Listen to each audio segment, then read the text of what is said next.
If I had 30 seconds with you in an elevator and you asked me about Lakepointe missions, it's pray, give, and go, locally, nationally, and around the world for the cause of Christ. Mission trips change your life if you allow the Holy Spirit to move. I think we really connect on this thing of church-to-church missions. Innovative missions is we don't have to be them. We don't have to be Japanese and speak all their language. We just have to love them. Right. Yeah. That's a great question. I ask myself that every day.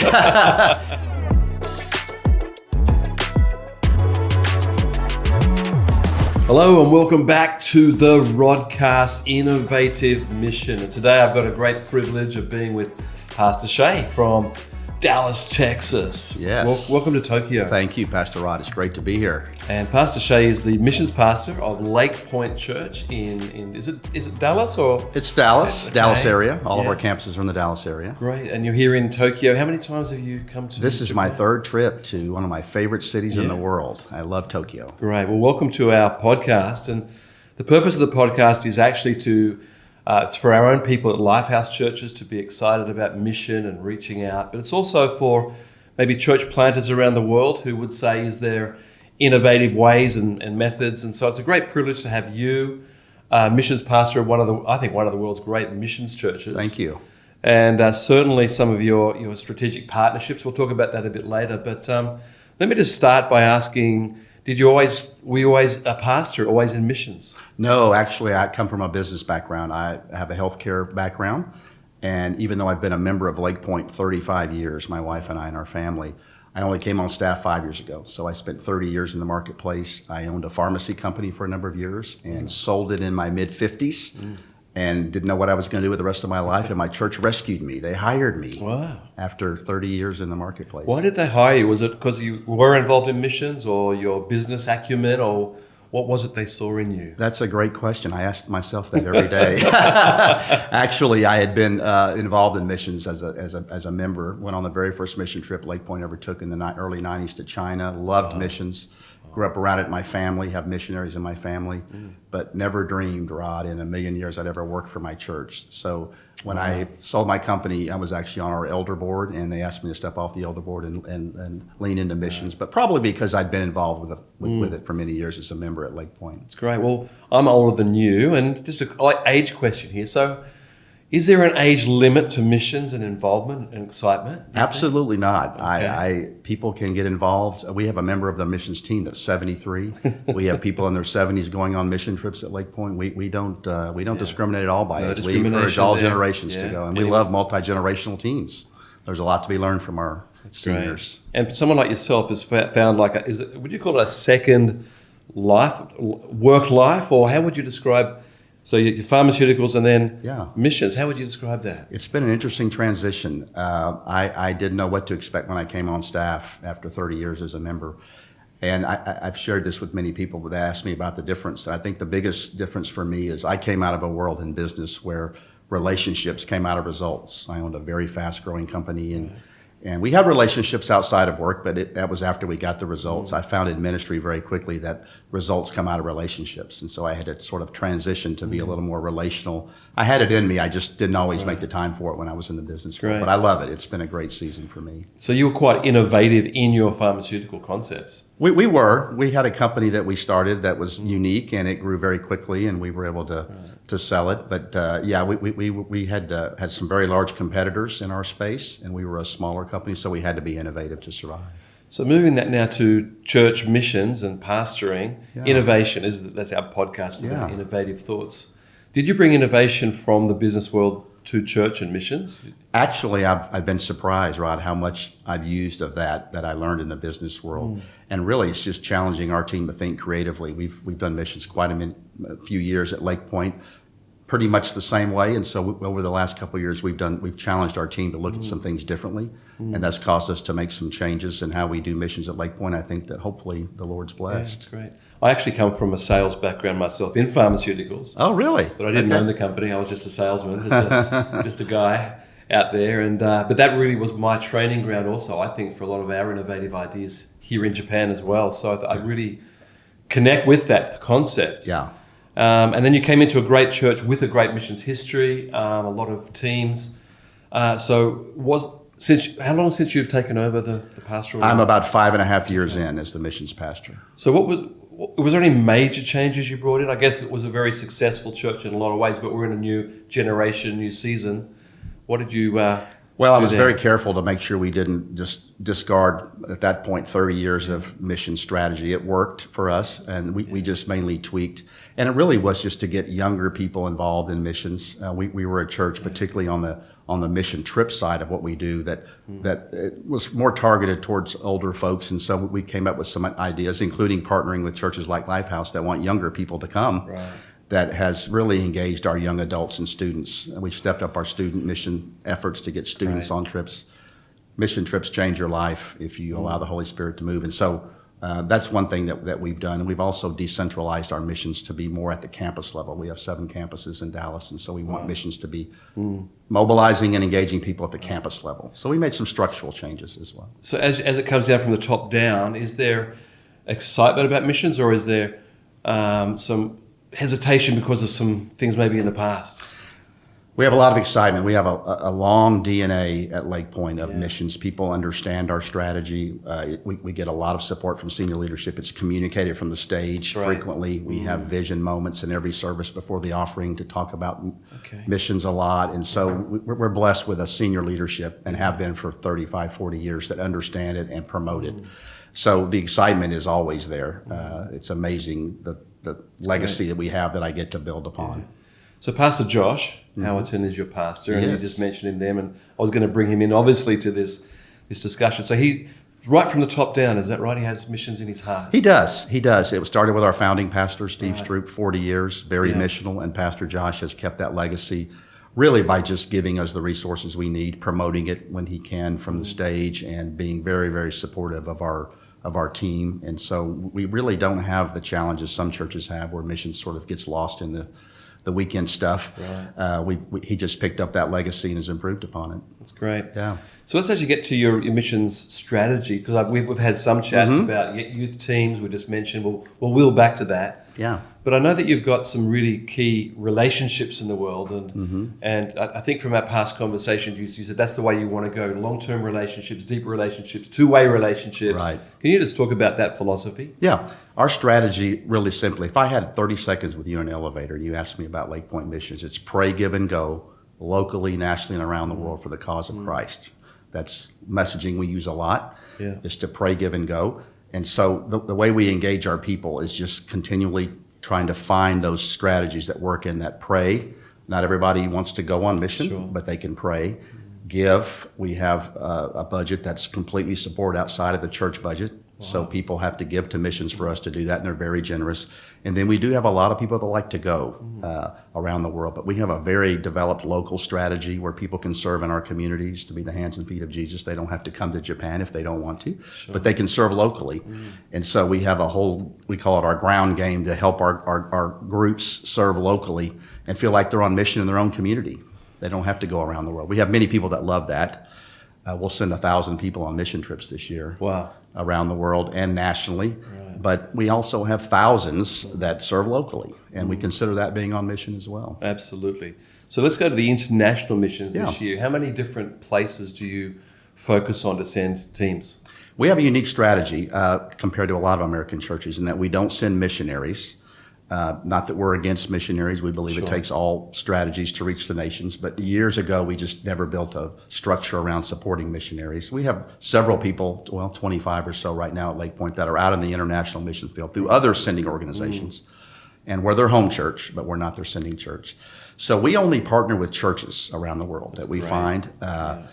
We don't really partner with parachurch ministries, and there's thousands of those that do great work overseas. But we partner with 23 churches in 13 countries, which sounds like a lot, but after 30 years, it's not. So there's the point. We go very slow, very selective, very deep. We don't really want 200 churches where I don't even know the pastor's name. We want churches that we're in relationship with and that we can be long-term with. We have places we've been serving with church partners 20, 25 years, and we like that deep. Not wide sort of strategy internationally, but strictly churches, 23 of those in 13 countries. I love it. I have 13 countries.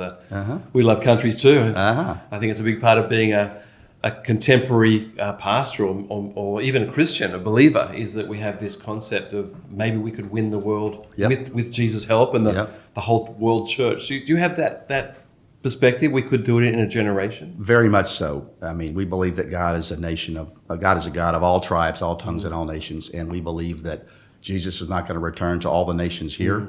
And so we want churches that multiply, that have strategies to plant other churches, to share the gospel. Most of the things that we support through our churches internationally is all about evangelism and multiplication. We're not looking to help churches in countries just to sustain what they have. We want them to multiply through our help. And those that don't, we're really not that interested in. And I think we really connect on this thing of church-to-church missions. That's right. Which is both New Testament, but it's also what I've been in. I've been in Asia 30-something years now, and I've only ever seen local churches sustaining. Right. I think a lot of missions is not about the big upfront. It's about the sustaining, or the it's in the soil. Right. The gospel's got to the soil. It's in the locals. It's in the nationals. And it's like this. I don't care where people come from, whether it's Australia or America. Right. But we're actually doing something in the soil. I think that's what you're saying, church-to-church missions. Absolutely, 100%. And our strategy as a very large American church is to make sure the churches we partner with are the hero locally, not us. Where we're from, we brand everything we do locally. People know Lakepointe. Internationally, we want the churches we partner with to be out front and us to be behind. And we've been in countries for years that most people don't even know we're there, and we love that because our local church is who's out front, because we go home. Right. But you're here 24/7 in Japan, and we want Lifehouse to be the one that gets the relational equity of anything we support, not us. We've got a very good friend in Peru, Robert Barriger. I don't know if you know Robert, but he's a tremendous missionary, and he's an American missionary, but been there for, I think, 30 years or something. And his big thing in America, he loves America, he loves his home churches and that, but he talks about this church-to-church missions. Right. He's on a bit of a campaign to be like you guys, of saying to the American or the Australian churches, it's got to be church-to-church. And like as you said, parachurches are great as long as they're serving the local church. But there seems to be an increasing desire or knowledge in. Let's talk about America, because it's like the big brother of everything. There seems to be an increasing awareness of this. Would you agree that people are saying, "What are we doing with our missions dollars?" And, and when it goes to churches that are. It might be slow at first, but they're flourishing, growing. Do you think it's growing in America? I think so. I think a lot of American churches talk about missions, and a lot of them are intentional about what they do, but they want to put the American brand of missions in the world. And there's a great book every missions pastor should read called When Helping Hurts. And the thinking behind that is the American church wants to take their resources and their influence or whatever they have overseas and tell the church in Japan how to do church. And we don't understand culture and context here like you do. And so we were very intentional about just making sure we understood our place, that we would be behind the local church in that country, local church to local church. I completely agree. I think Jesus' plan was the local church, and there was no plan B. Not that missionaries and parachurch ministries aren't important, but it should flow through a local church. But understanding that it's different. Church looks different all over the world. And we just are very intentional about making sure we stay in our place, even as a large American church. And people that want to have us be out front or have us tell them how to do church, that's not really our thing. A lot of American churches think that, though, because they bring resources and the American mentality. And in reality, we don't understand how to do church in Ghana, Japan, Vietnam, places where we partner. But you do here, and our partners around the world do understand that. And we just respect that and make sure we stay in our place. Well, we in Japan are here in a beautiful culture, and we really appreciate your young adult teams. And we've got more coming and more coming, and this relationship is just building. And the way we use young adult teams that are well led and the right attitude is day one, we take them out to meet our beautiful Japanese people. They go to the campuses or Starbucks, and by the end of the first day, a lot of the fear of evangelism in Japan is gone. It's like, that was amazing, let's do it again. Has that been your experience? Our young adults, Rod, I can't begin to tell you how nervous they were coming the first year, but how at ease they are, where now we've tripled the number of young adults coming this year because it was so well received when they got back and talked to all their friends. And I think they learned the concept of relational evangelism. We talk about it a lot, but it's just the idea of just be yourself and let Jesus shine through you and meet young people that want to talk about the same things you want to talk about, music and fashion and soccer. And you don't have to come out of the gate knowing scripture by heart. Just be yourself and be friendly. And they found Japanese young people to be some of the friendliest people they've ever met. Yeah. And I don't know if they were surprised by that, but it really took them aback. And so now we have a waiting list of people that want to That's great. come. Well, when I go to Australia and America and talk about Japan being 99% unreached, most people say, I thought Japan was a Christian country. Right, It's like a wrong concept. And come here and get to share about Jesus for the very first time is pretty impacting, right? Yes, it is. We had a young adult 2 years ago that had a brief conversation about Jesus and was taken aback that the person they were talking to here, a young Japanese student, had never even heard the name, didn't even know who they were talking about, which forces believers to get back to the basics. And most people in America have heard of Jesus. They may not accept him, but they've heard of that.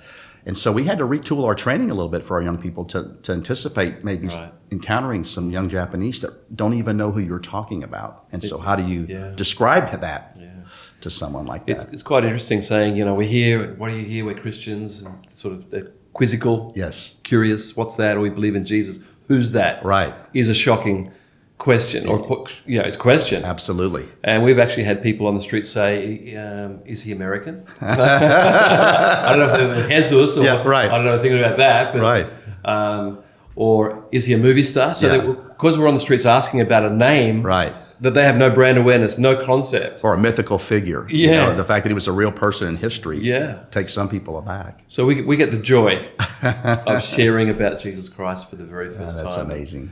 And that's a wonderful experience, isn't it, for people? It really is, and I think it just took our young people back. We told them that might happen, but I don't know that they believed us when some of the team here trained them. We get that a lot from teams that come over the years when we told them that, and at the end of the time here, they said, "Oh, you told us the truth, Pastor Rod." That's right. Well, you didn't believe me? No.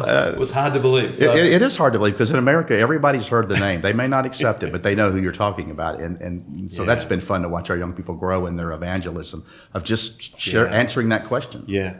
And I think one of the things we try to help all churches coming in is talking about your testimony. Right.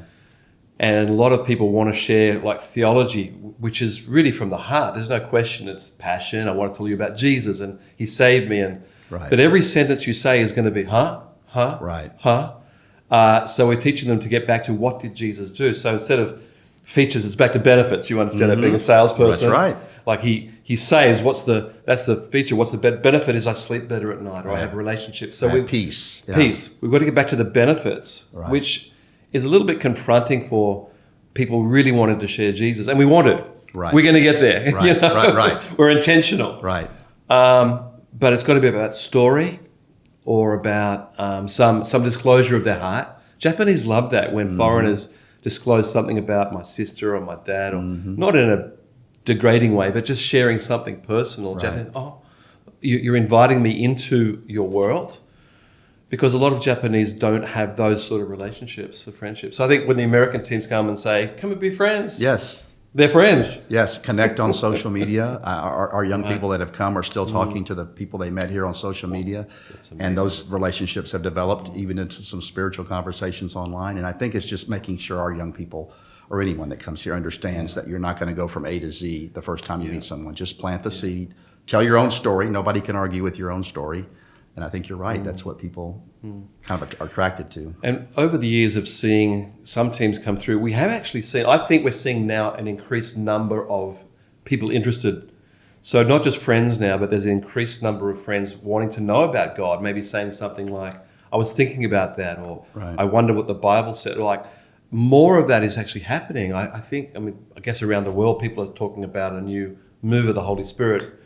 And we are too. Yeah, we're seeing it in many places we serve. And I think just because of the anxiety of COVID, loneliness, that people are reaching out for something in community that resonates. Yeah. And I think God is on the move in some places that have been dormant for a long time, maybe here. I know in England there's a move right now through the church there we partner with where young people are flocking back because they just want community. They want authentic community, transparent people that are real about their own story and don't just preach and condemn and judge. It's exciting, isn't it? So it is. Your church full of vision and passion and the Holy Spirit coming and meeting non-Christians, never heard about Jesus, and there is an instant connection. There is. And Japanese are really interesting in that sense is that they really don't like religion, but they love authenticity. I guess that's the Gen Z, isn't it? It is, very much so. And I think that's Japan too. Or I think it's Asia, actually. Right. We have churches other places, and we're talking about this thing of giving permission to be friends. And then there's almost like a smell of authenticity or friendship. And that's what we come in with. Yeah, authenticity and transparency. Just be yourself. Yeah. You know, flaws and all. And they don't like religion. And religion is like a very ethereal thing, I guess, but it comes across. I think Japanese have a inner knowledge. I don't know what you call it. Maybe it's a cultural knowledge of religion looks like this. And when they smell that, they actually run away. So there's a lot of people who do very aggressive evangelism here, and people walk on the other side of the street. Right, avoid them. Yeah. But when it's, hello, this is our evangelism. Hello, everyone. Yes. Do you want to play Frisbee? Yeah. Do you want to play Uno cards? And we say to the teams, it is about friendship. And like you said, afterwards, being friends with them, if you want to, would be an amazing gospel thing for us. It really is valuable. And even in America, I think young people are kind of fed up with organized religion. They just want to meet real people that are having real problems and trying to deal with them and find community where they can talk about those things. And I think our church has done a good job of trying to separate itself, a little bit from an organized denomination to be more just an authentic place where people can come as they are. And I think that's what most people want, even in America. It's great. Well, even teams going back say they've got more of a heart for internationals in universities in America. That's one of my things I love saying to American churches. They're coming to you. They want to be in your country. Right. And we find people like Japanese overseas, Koreans overseas, Chinese overseas are very, very warm. They are. It's like the first people who are genuinely friends almost is it. Like that's their friendship circle. Yeah. I think our team was surprised, and I'm not sure why, about how friendly people were here. Yeah. I think they had a perception that Japanese were closed off and sort of very internal. But the friendliness surprised, I think, our team, and we love that. It's amazing. Well, mission books of the last generation did sort of point out things that I don't think are true anymore. They said things like, Japanese will never make a decision by themselves. Well, that's not true. Japanese are not interested in the gospel. Well, they don't know the gospel, but they're not against the gospel. So we felt a lot of the original, some of the books that we were reading coming here, even secular books saying Japanese are closed, we just found it wasn't true. So we had to find innovative missions. We had to discover on day 1, day 2, day 3, what are the Japanese new generation like? And again, teams coming in actually gives us some clues. You guys and our team together start talking about, well, we discovered this. All the time we're in discovery because this culture is changing so fast. That's amazing. That's amazing. Yeah, I think our young people were also surprised about how easy it was to connect about common things that young people are interested in: music, fashion, sports, as a way just to get to know people. And the connection on social media, which was something our generation didn't have to deal with, it gives them an instant way to stay connected when we go home. I mean, again, our young people tell me they're still talking to the friends they met here, and it's a great way to use social media to stay connected to people. So I think this is a setup. This generation in Japan is a setup. We're in the second largest unreached population in the world. The number 1 is Bangladesh, and we're number 2 in Japan. Interesting. But this is the number 1 more open. Right. We can get visas, we can go to the campuses. So it's a totally open society. And then there's new statistics coming out again from, let's say, America, because that's again the big brother here, that only 1% or 1 penny in a dollar goes to the 1040 window, or these nations that are unreached, and only 3% of missionaries go to these countries. Right. How can we change that? What are we going to do? I think we just have to make people aware of what's happening. It's really an information issue. I mean, when I tell people that we're partnering with you all in Japan with Lifehouse, they ask about Japan, and they're also surprised that there are not many Christians here, and they ask why, and you guys have helped me understand a little bit about that. But I think just communicating to come and see. It's a place it's easy to get to from America. Most large cities travel here easily. And it's a first world city. We work in some countries where taking people there is a challenge because of the conditions. But here, all of that is just like being in America. Right. So I think it's just getting people to understand, come and see for yourself. Yeah. And so that's what's been so successful with us, with the young people. Once they come and see, they want their friends to come. And so we just have to get the word out. So it's a bit of a setup here. It is. It really sounds like it's another wave for Japan. And yes. I don't know if our viewers know, but Japan's had 2 seasons before where there's been waves of possibility. One was in the Middle Ages where a fifth of Japan came to Christ. They were Catholics. Really? But most of them died for their new faith. And it was wiped out completely. And the second one was after World War II, when MacArthur came and there was an offer for thousands of missionaries to come, but it didn't actually happen that way. There was but there was a lot of people saved with the missionaries that came at that time. Those people saved in 1945 are now 70, 80, 90 years old. Right. So the natural population of Christians is going down, but we're seeing the other side, that there are new churches, young people are open. I feel this is a setup for a third wave. That's awesome. We'd love to be a part of that with you, and it's a small way, any way we can help. But I think it would be amazing to see more people come and see. And I do think this generation is far enough removed from World War II where they don't have some of those same paradigms about Americans and American religion and are open to it. And you guys are seeing that with the growth you're having. Yeah. Well, the Japanese love Americans, let me say. Absolutely. Especially if you are really American. Right. Bring your hat, bring your hot dogs. Right. And this is about modern missions as well. We don't have to be them. Right. We just have to love them. I think this is a new revelation of missions. And innovative missions is we don't have to be them. We don't have to be Japanese and speak all their language. We just have to love them. Right. And I think that's the challenge I see for missionaries that come here. Learning culture and context is very hard. Yeah. Our strategy is let's get behind the local church that already understands that and play a small part in helping them do what they do. And again, nothing against missionaries. I know missionaries have been successful for centuries to lead people to Jesus, and we need that. But we just find that supporting people like you, where you already understand that, is a much better strategy for our church. Yeah. Well, we're just so thankful for anyone who's come to Japan. We meet older missionaries. I met an older missionary, 85-year-old, great guy, and he was crying, saying, "I wish we had the freedom to do what you are doing, Rod." But his sodality, his mission group wouldn't allow him to change. Right. And he was feeling regret, not for being here, but feeling, I think we would have had those results also if we'd had the freedom to innovate and create. And so we're in a new season, right? I agree. And I'm not bashing missionary organizations, but many times you have decision makers in other countries that are making decisions for missionaries here that are not on the ground and don't understand what it's like to try to share Jesus here. And again, for us, that was why 40 years ago our founding pastor said, let's find churches that already understand all that and get behind them and not try to force missionaries into a situation to make decisions for them from America. That's great. Yeah. And I think this church-to-church missions thing is a perfect vehicle because we're respecting each other. We understand that we're different. If I come to America, I'm sort of careful on certain subjects. Although us Aussies have almost a get-out-of-jail-free card when we make a mistake, we say, "I'm from Australia," and we're all good. We're all good. No, we love Australia too. We love Australia. We have a church in South Africa that just planted a church in New Zealand and sent a pastor there that we're friends with, and it's a hard place, but it's beautiful. Some of the pictures, Rod, from New Zealand that he sends. Love it. That whole area of the world, it's amazing. Well, New Zealand would be part of Australia if they wanted us to. We're sort of the same. I don't understand that dynamic like you do. I know. Yeah.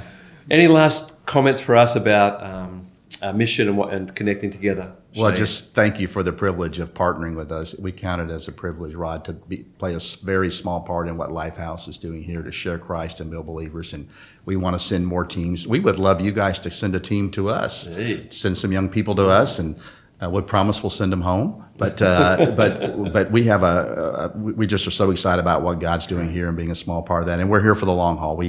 When we partner, we're in it for a long time until Jesus returns. And so you have our support, and thank you for your support. Thank you. And I know we're having soon your social media people, Carlos and Brooke, with us. We are. And they're going to help us be better aimed, maybe, where we can put our resources to reach this generation online. So thank you for that as well. No, you're welcome. They do an amazing job, and our digital strategy has changed our church the last 5 years, even as long as we've been there.